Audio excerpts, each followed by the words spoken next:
Today at Speedy's Garage, we're going to be installing new wheels and tires onto Project Orange Krush. The wheel is made by Savini. It's model BM7 in color titanium and has a positive 25mm offset. The reason offsets are important is because they determine how your wheels will fit the car.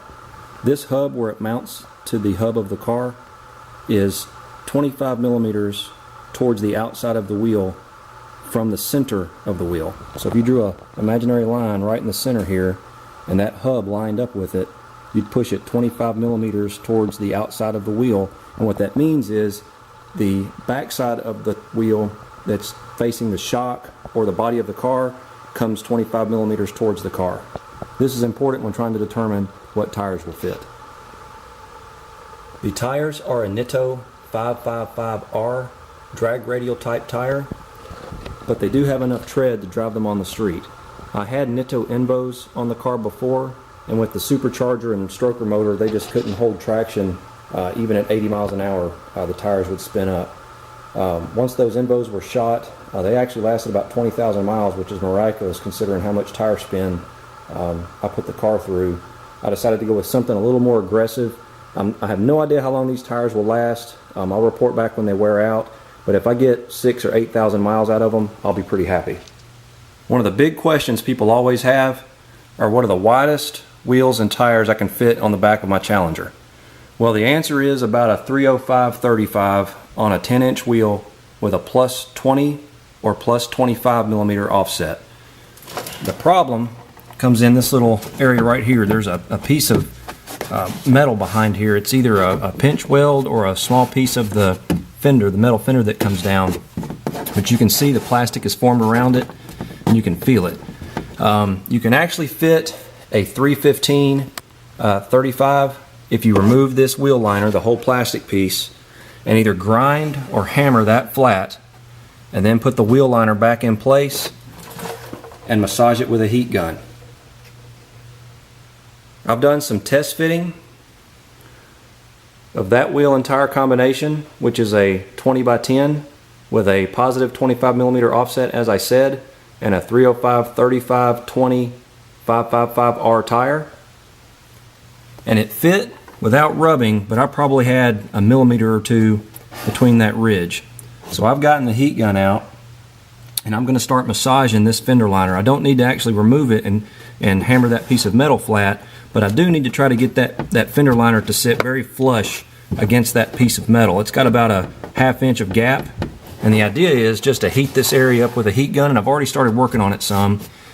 And using a piece of wood, I'm just going to try to reshape it so that it sits back a little bit more snug to the body of the car, and then that'll give me about a 1/2 inch of clearance between my tire and the fender liner, and everything will be happy. And keep in mind too, sometimes the area you're trying to move is manipulated by some other area of the plastic. I've been working on this for a couple of minutes.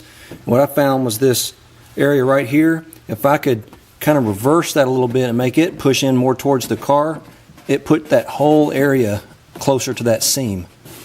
And you don't have to worry about this. The tires will hide it. If you completely ruin it, it's not that expensive to get a brand new one from the dealer and just start all over again, and it's not hard to remove. It's just a few pop pins if you actually do make a mistake, but I think it'd be pretty hard to mess this up.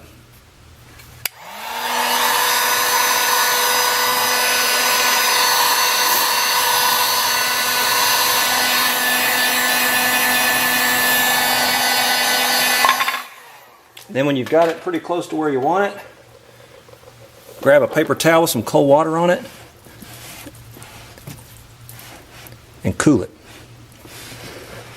And what that'll do is that'll make it hold its shape. And so that's pretty much touching that metal now. There might be a millimeter of gap, but I didn't need that much anyway. I only needed a couple of 3 more millimeters. I wanted a 1/2 inch so I could put my finger, when I do like that, I want to be able to put my finger between that ridge and my tire. That way I know no matter what, it's going to clear. I'll never have to worry about any rubbing. So now we'll just test fit.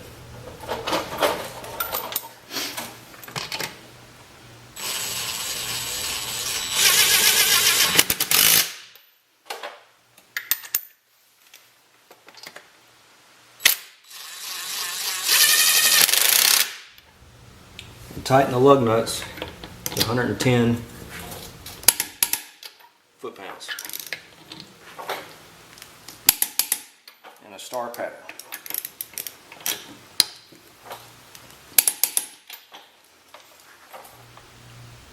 So heating up the fender liner and pushing it back against that seam gave me the extra clearance I was looking for. I now have about 3/16 of an inch, which is all I need. One other area you need to be aware of when shopping for wheels and tires is how the wheel and tire combination will fit with the fender lip. This one has a positive 25mm offset, as I've said a couple of times, so that pushes the front face of the wheel back, and that means the tire clears this fender no problem. If yours do not, or you want to try to fit a 315, you're going to look at rolling this fender. So there's a little lip underneath here, sticks out about a 1/2 inch, and what I've read is it works best to roll that at about a 45-degree angle. You can do it yourself with something like a wooden baseball bat or something like that, or there's people who have professional tools to do it for you. Just be sure to be careful and not crack the paint on the very edge of your fender there. When that thing bends back, you want to go really slowly and not stress the paint out right there.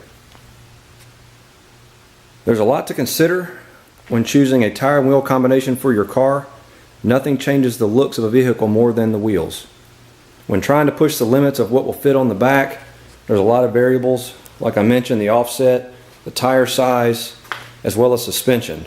This Challenger has an Eibach Pro Kit on it, which lowers it about 1 inch to 1.5 inches. So if you don't have a suspension system on your car, you'll need to take detailed measurements before picking a tire and wheel combo.